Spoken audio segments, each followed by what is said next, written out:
Hi nursery, it's Mrs. Thornton. Now today we're going to look at materials because the three little pigs all chose different materials to make their houses. Can you remember what those three materials were? The first little pig chose straw. Well done if you got that, give yourselves a thumbs up. What about the second little pig? The first little pig built his house from straw. The second little pig walked a little bit further and he built his house from, you remember, it's something that we would find maybe just outside in the woods. Built it from sticks, didn't he? Give yourselves another thumbs up if you got that one too. So we've had sticks and straw. There was a third little pig though, wasn't there? Can you remember what he built his house from? It wasn't straw, that was the first little pig. It wasn't sticks because that was the second little pig. The third little pig built his house from something much stronger. He used bricks, didn't he? So there are three materials right there. Straw, sticks and bricks. But they were all different, weren't they? And materials are all different. Everything around us is made of materials.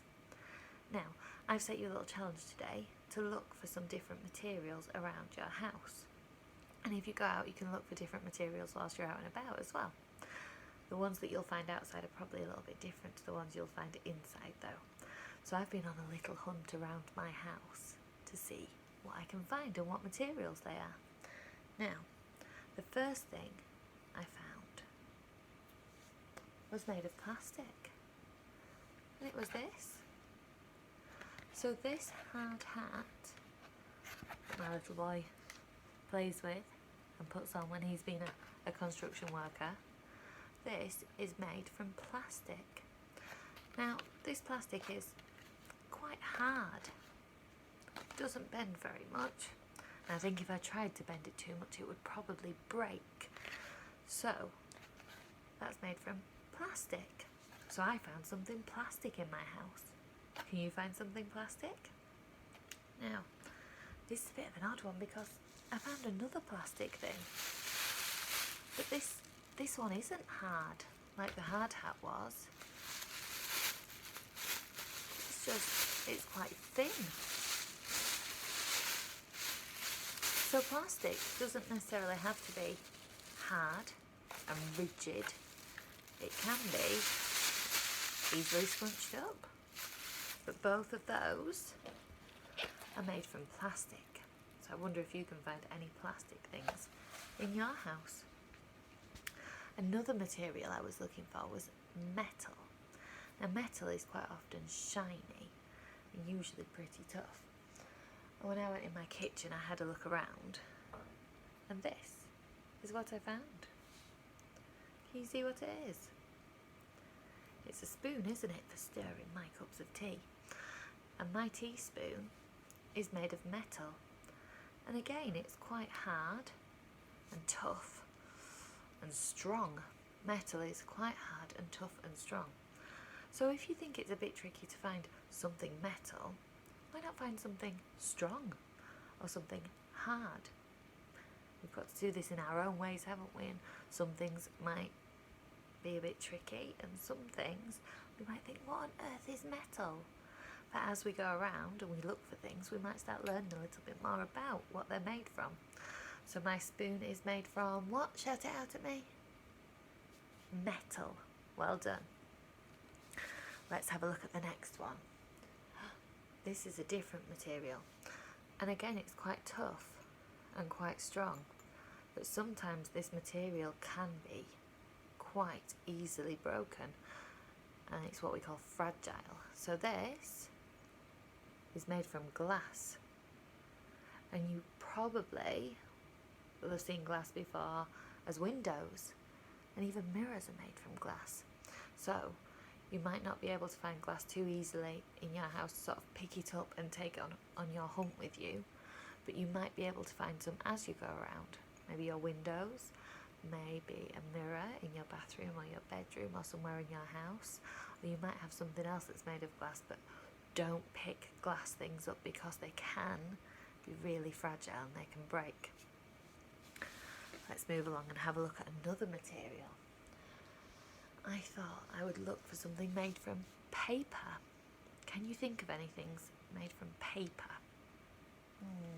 Have a look around your room and see if you can see anything that's made of paper. Now, one thing that I know most of us will have are books. And books are made from paper. And paper is usually quite thin, isn't it? And it's very delicate, so we have to handle it very carefully. Because what happens to paper, if we're a bit rough with it and we pull it, does it stretch? It doesn't, does it? Paper tears. And that's another thing that we've learnt about materials and about their properties. Paper doesn't stretch. Paper tears, doesn't it?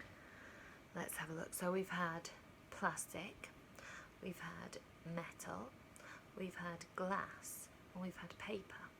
Can you think of any other materials? It's a bit of a tricky one, isn't it? And in nursery, we've not done a lot of work about materials before, so this is quite new to a lot of us. I've got some fabric. Now my t-shirt is fabric, but this is made of something called cotton, and cotton is a type of fabric.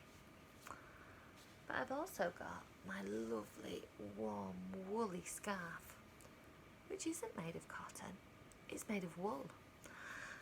And one of the things you might want to do is have a look and see which different fabrics you can find around your house, because I bet you've got more than one.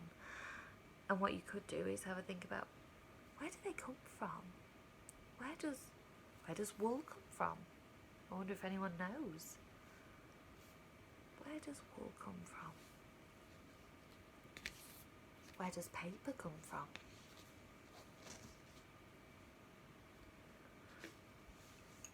Where does glass come from?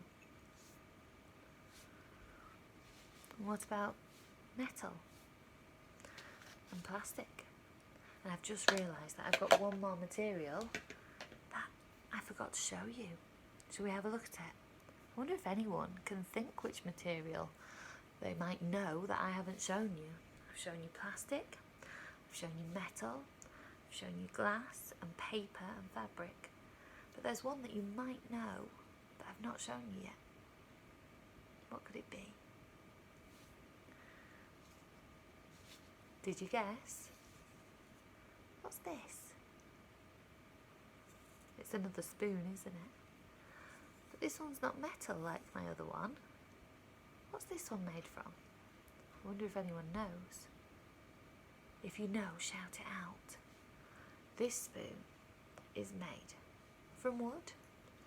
Now it would be interesting to find out where wood comes from, because I think some of you will probably know. If you look really closely at it, you can see the grain in the wood. I wonder if that might look familiar, if it might be something that you've seen before and might know where it comes from. So, have fun looking around and seeing what materials you can find around your house. Remember, if it's tricky to think, oh, what might be plastic, then have a look for things that might be soft, or have a look for things that might be hard, or look for something bumpy, or look for something smooth or rough. And then that might help you to learn more about their materials and definitely about their properties. Have fun hunting and let me know what you find. See you soon.